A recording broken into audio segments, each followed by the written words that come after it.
Awesome. Welcome back, everybody. We're still going to be in the Zoho CRM under that Setup tab. We're going to be entering a new tab, though, called Customization.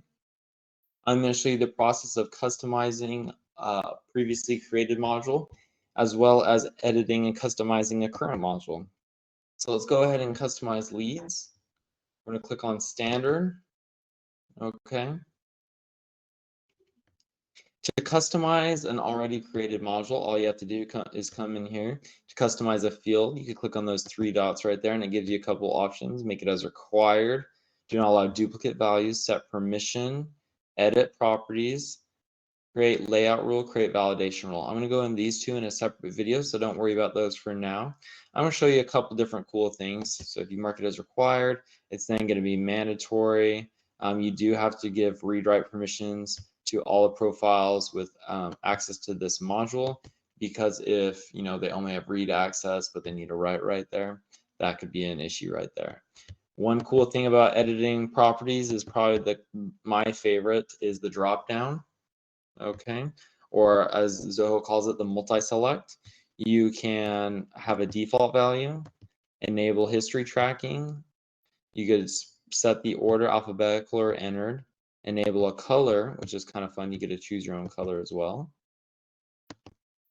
Okay, and you could also make it as required or show tooltip. Tooltip is if the field is a little bit complicated for people who aren't super familiar with your business that are hired on, or maybe you're just not always creating leads, and so it's good to know. So like you could just give a little hint, say this is an important field, don't mess up. Okay, not very helpful, but kind of funny. So let's go ahead and create that right there. And whenever you open up your lead, that tooltip will be displayed right over there. Okay, I'm not going to go ahead and save that though. I don't need to make those changes for me. Okay, I'm not going to show you how to get create a new layout. We're going to go through all of these in separate videos. However, I am going to show you how to create a new module. So let's go back into that modules and fields. And then all you have to do is click new module. You're going to first state that name for that new module. Okay, so I'm going to say this is potential tenants. Say I'm a real estate developer. And then, oops, sorry. Let's actually do tenants. They love me so much, they're already a tenant. And then you specify the singular form. So plural and then singular. As is, you have your accounts, and then you have each individual account. Okay, and then you can just create any field you like, just like you would whenever you're editing. Already created layout. Okay, you can then put the name. This is going to be emergency phone, maybe.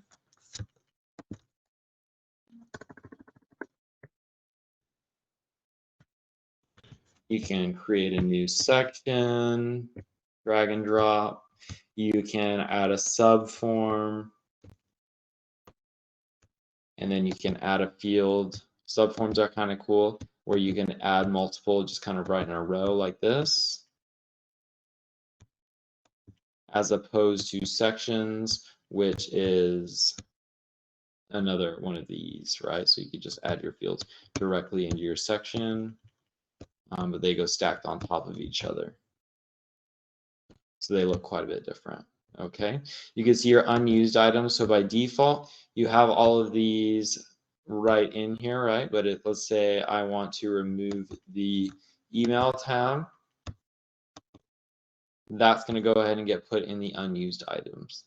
Okay, and that is how you create your own module.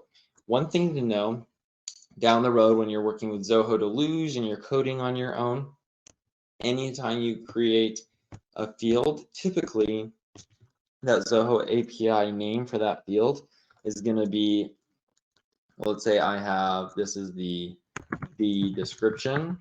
Okay, the API name for this field will typically be this, unless it's too long, in which case it'll pick how it wants to shorten that. Okay, so something good to know. So I typically like to keep mine with in like 1 to 2 words.